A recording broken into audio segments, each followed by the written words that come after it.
In a video posted on March 6, 2025, the owner of the Missouri Southern Accountability YouTube channel, who we will refer to as Mr. Accountability, was recording footage of a central bank branch from the public sidewalk in Lake Ozark, Missouri. Employees of the bank contacted police, reporting that customers were uneasy about his presence. An Officer Wenker of the Lake Ozark Police Department responded to the scene, later joined by Officer Wolf and Sergeant Meyer. The interaction that followed was captured on Mr. Accountability's camera and the officer's body cameras.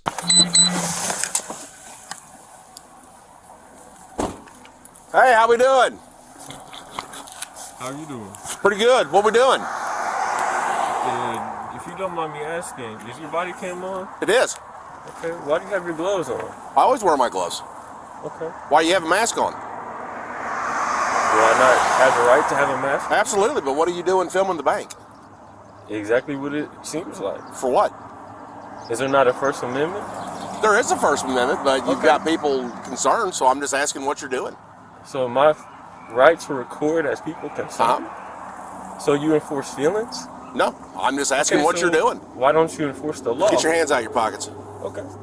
It's pretty cold, so I understand. I don't have gloves like you. So You want some? No, I'm good. Okay. I like to have my hands in You got any ID on you? Why would I need that? I'm just wanting to find out who you are. You got a mask on. I can't see your face. Exactly. We're in public. You are. But you need to vacate in front of the bank. And where am I at? You're in Lake Ozark, Missouri. Am I not on the public easement? You are. So why do I need to vacate the public sidewalk? Because you've got people nervous and they want to know what you're doing. Are you giving me a lawful order? I am giving you a lawful order. You need to move the area. Let me ask you this. Young man, I'm not going to play this game with you. Do you waive your qualified immunity? I'm not going to play this game with you. You waive your qualified immunity? You need to step. You need to get stepping. You waive your qualified immunity? You need to get to stepping. I'm asking you to pull out your sergeant. I'm asking you to get your sergeant. I don't have to get my sergeant. Get Sergeant Meyer. I don't have to do that. Get Sergeant Meyer. I'm asking you to get a sergeant here. You don't know the law. Yeah, I know the law. You're a dangerous man. 29 years I've been doing it. You got your gloves on? You ready to put your hands on me? I'm not going to put my hands on you. Me to jail? My hands are on my vest. You're giving me an unlawful order to vacate when I'm on a public sidewalk. You are on a public sidewalk. So why would I need to leave? I'm giving you a lawful order that you need to vacate in front of the area. Young man, I'm not. Yeah, you're free to go. I'm free to stay. Thank you. You need to vacate the area. I'm not vacating. Yeah, you are. Nope. You go with me then. So you're gonna put your hands on me? I am. Turn around. I asked you to put. I asked you to get Sergeant Meyer here. I'm not gonna put. I'm not getting Sergeant Meyer. I asked you to get Sergeant Meyer. I've asked you to move. I asked you to get Sergeant Meyer. I've asked you to move. I asked you to get Sergeant Meyer. You're gonna don't. You gonna? Hey, excuse me. He threw my phone down on the ground, guys. He threw my phone on the ground, guys. Good. Yeah, I'm good. Threw my phone on the ground, guys. I sure did. Why'd you do that? Can you get my phone, sir? I'm asking you, do you not want to get Sergeant Meyer out here? No. I'll take you to him. Why not? Even better, huh? You're gonna unlawfully arrest me. I'm not arresting you. I'm just detaining you. Okay, for what crime? For what crime? For what crime? Don't turn my phone on. Don't turn my phone on. That is my First Amendment to record. Do not turn my phone on. Do not turn my phone on. Do not. It hasn't been recording since your phone was up. Okay. So how do I turn it off? He turned my phone on. How did I turn your phone off? You threw it on the ground. The screen won't stay on. Exactly. You threw my phone on the ground. Your phone's going up here, okay? That's fine. I'm asking you to get Sergeant Meyer out here. You're making a mistake. What's your name? I'm not telling you my name. Well, you're failing to identify yourself, so that's why you're getting What crime have I committed? You're failing to identify yourself. What is your reasonable articulable suspicion I committed a crime? What is your reasonable articulable suspicion? Because you were failing to identify yourself. What crime? Officer Wenker tells Mr. Accountability that he's being detained rather than arrested, and then handcuffs him and secures him in the back of his patrol vehicle. In the landmark 1968 case of Terry v. Ohio, the Supreme Court held that an officer may briefly detain a citizen for investigation only when the officer has reasonable suspicion, grounded in specific and articulable facts, that the individual is committing, has committed, or is about to commit a crime. Here, the information available to Officer Wenker appeared to be limited to a report that an individual individual was filming outside the bank and making the people inside nervous, conduct that violates no Missouri law. The Eighth Circuit Court of Appeals, which has jurisdiction over Missouri, confronted a comparable scenario in the 2020 case of Chestnut v. Wallace, where an officer stopped, frisked, and handcuffed an individual who had been reported as suspicious for watching another officer conduct traffic stops. The court held that the officer was not entitled to qualified immunity, reasoning that because the officer could not have reasonably believed that the individual was engaged in criminal behavior, he could not be detained without more indication of wrongdoing. Now, as for the manner of the detention, even a stop that is lawful at its inception can violate the Fourth Amendment when it is excessively intrusive in its scope or manner of execution, such as when it lasts an unreasonable length of time or involves the use of handcuffs. As the Eighth Circuit held in the 2011 case of El Ghazawi v. Bertium, the use of handcuffs during an investigative detention requires a reasonable belief that the suspect is armed and dangerous, or that the restraints are necessary for some other legitimate purpose. Now, because Mr. Accountability was calm and nonviolent, exhibited no behavior suggesting that he was armed, and was suspected of no crime in the first place, there is a strong argument that the detention was unsupported by reasonable suspicion from the outset, and that handcuffing Mr. Accountability and confining him in a patrol vehicle rendered the stop excessively intrusive in violation of the Fourth Amendment. Before we continue, I want to give a big thanks to the sponsor of this episode, Fume. One thing I've noticed is that when you try to quit vaping or smoking, you usually focus on replacing the nicotine and completely ignore the habit itself. I think it's not just about the nicotine. It's that little routine you've repeated thousands of times without even thinking about it, especially when you're stressed or just looking for something to do. That's why so many people struggle when they try to quit, and that's why I think Fume is such an interesting idea. Fume is a flavored air device designed to help people quit differently. Instead of swapping one nicotine product for another, it gives you something else to reach for when those habit-based cravings show up. It's made from real wood and metal, so it feels surprisingly solid in your hand. The first thing that stood out to me was the weight. It actually feels like a premium product. I also found myself constantly playing with it because the fidget factor is genuinely satisfying. The mint flavors were another surprise. They left my breath feeling fresh and even gave a little bit of a throat hit. Fume has no nicotine, no vapor, and no batteries. Third-party surveys rated Fume twice as effective as other quit solutions on the market, and over 1 million people have already used Fume to quit differently. When you grab a journey pack, you'll get a free Fume topper with code AUDIT. Head to tryfume.com/audit or scan the QR code on your screen to get started today. Thanks again to Fume for sponsoring today's episode.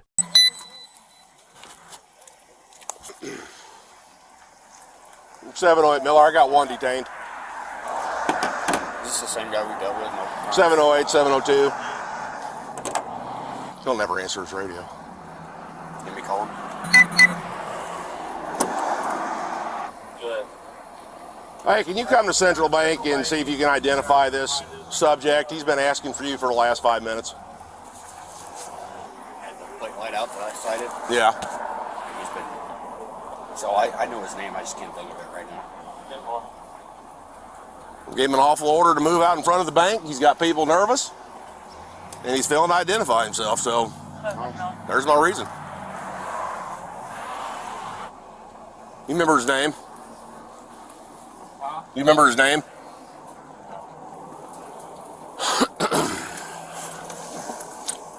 I know his girlfriend's name was like Haley or something. Where are they from? Osage Beach. Mind if I talk to him, see if he'll give me his name? Oh, I don't care. Yeah, if you'll give his name. I'm only asking once. Hey, boss. So, the reason now I can find out what's in there. What's your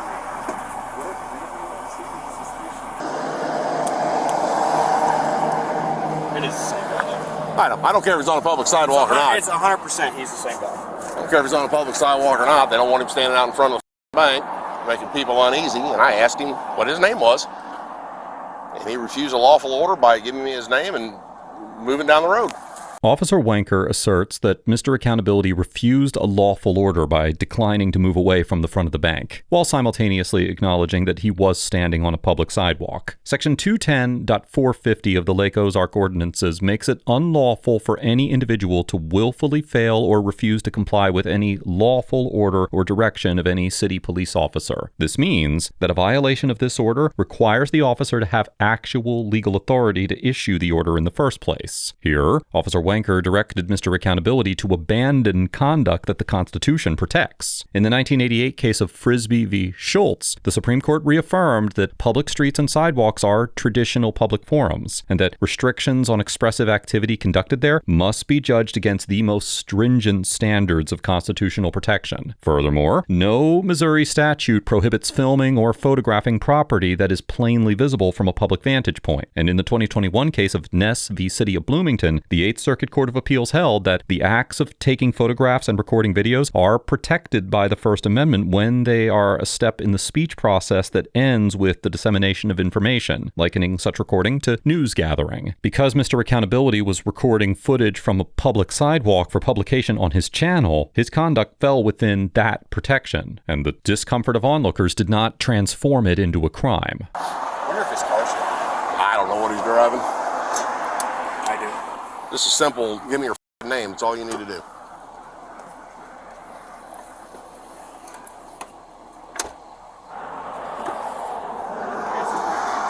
Huh? He said, I guess he's not going to answer me. He never answers half the time.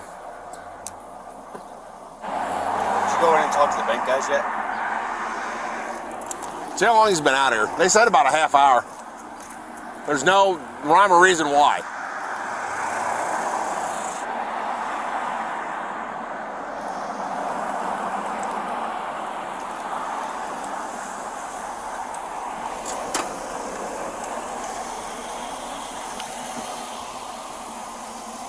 Now, he's been screaming and hollering for you anyway.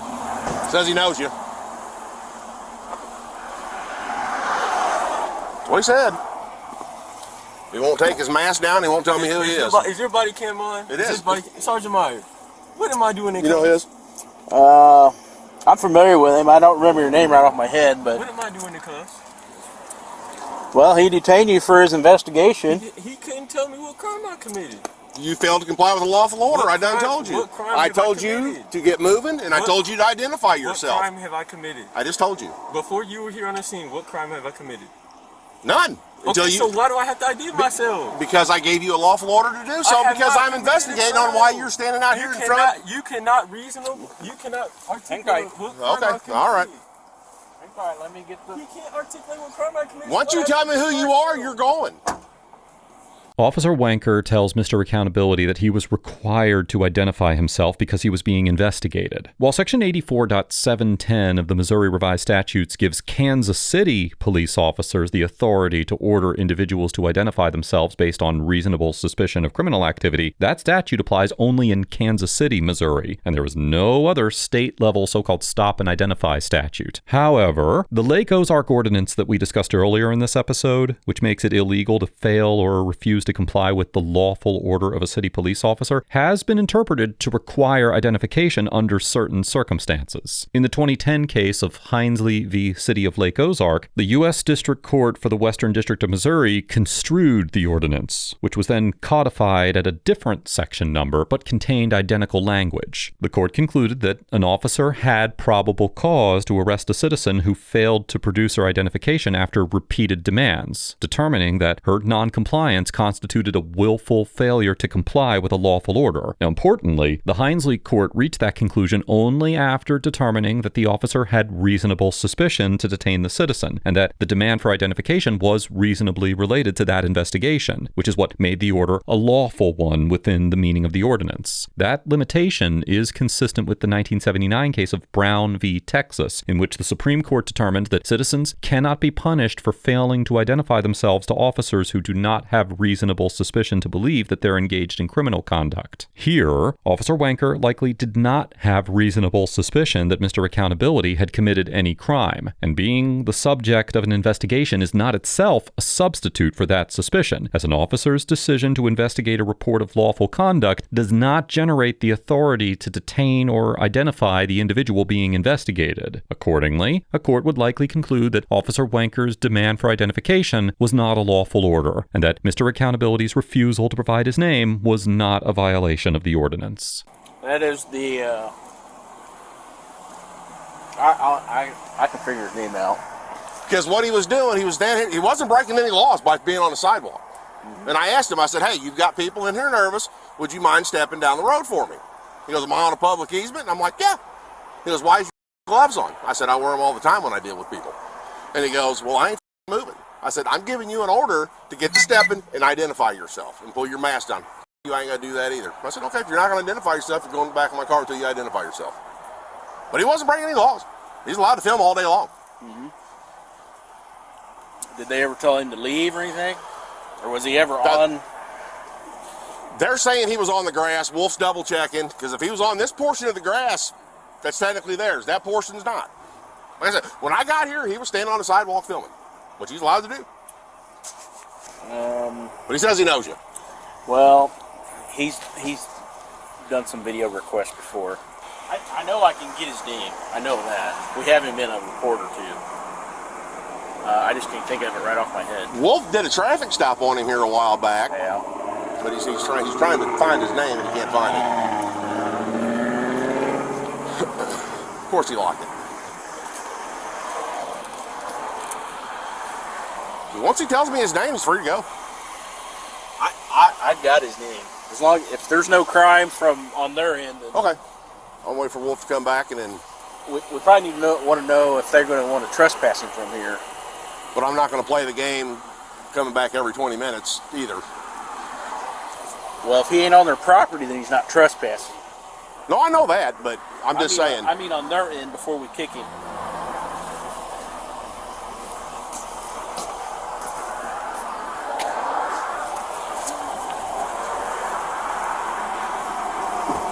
This officer has lied to me in your face, and he is a body cam and on footage. I did not curse him that way. I did not curse him at all. He said I said and I did not curse him at all. That might just be a figure. I always talk like that. I did not curse at you. I always talk like that. But you regardless, but I gave you it. I'm not gonna. We're not gonna overtalk each other. Let me talk to him. We're not gonna overtalk over each other. Let me talk to him.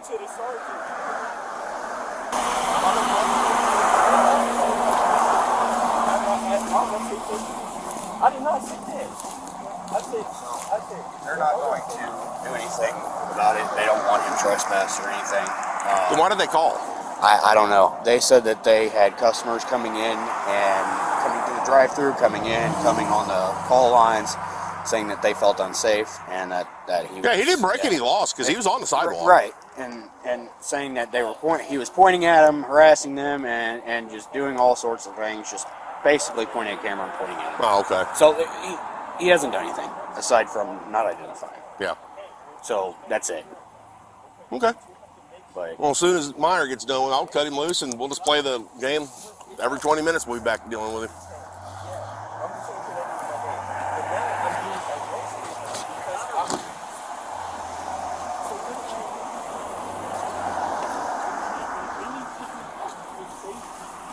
We're making sure there's no criminal offense that was committed before we got here at the bank. And there wasn't, so... They called us. But he put me in cuffs That's a because I detainment. was not moving. That's a detainment. He had an investigation to do I'm here at telling the you, bank. y'all messed up. Y'all messed up extremely bad. You always say that to us. I've not always said it to you. I've only had one interaction with you. But every time we've dealt with you, it's always us. It is y'all.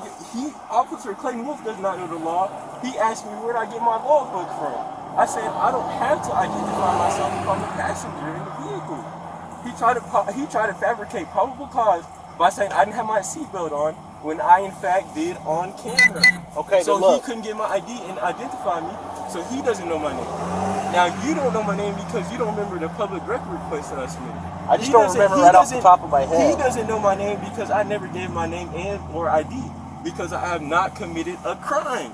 Okay, and that may be the case. Okay, so why am I still in cuffs? Because we are in still investigation of this. When we were called here for this. Okay, so how long am I going to sit back here? I'm going to talk to him. He went in to talk to them, and then we're going to figure this out. Give me another minute. Is his body cam on? Yes, it is. Don't mute yours, and don't mute recording on do there? not mute those body cams. You don't have to show him that. Is there a crime here? Are they wanting trespass? They don't want trespass. They got nothing. Okay. How about? Yeah, I'm telling you, you done messed up. Put your hands on me like that, and I'm on a public easement and broke no law. Couldn't articulate any kind of law that I've broken, and you put me in handcuffs. Yep, I sure did. And you messed my shoulder up, so I need medical attention. Well, you're going to be free to go. No, I need medical attention because you done messed my shoulder up. Look how he's handling me.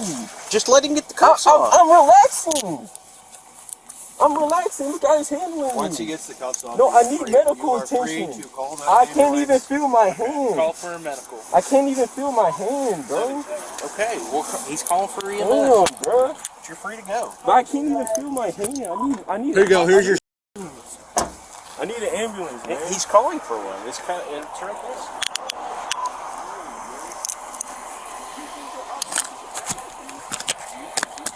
What am I doing wrong? You put me on their property now. I have not stepped on their property at all. You're free to go. But I've always been free to go, and I was free to stay. You wasn't. You were detained until he could But investigate what what crime have I committed? That's why he was investigating. What crime have I committed, though? That's what he was investigating. Once he went in and talked to him, and they said there was no crime, you're free to go. You're out of cuffs. You can go. But what's your badge number name? What's your badge number name? I'm not doing this with you. That is Officer Winker, 708. So why y'all using investigation? We're not medical. You're not the regular report. We're not medical. Y'all not the regular report. That's up to him. You're not the regular report. There's no report to be done. There's no crime committed. I did. I have the right to do that. I can detain you, but I'm done talking to you. Do you want to ride to the fire station? I need to see someone to see my shoulder. If you want to ride, I'll give you a ride. I need someone to see my shoulder on the scene. I'm offering you a ride, right? To go right there. 702, Harrison giving the subject a ride to the fire station. 10-4.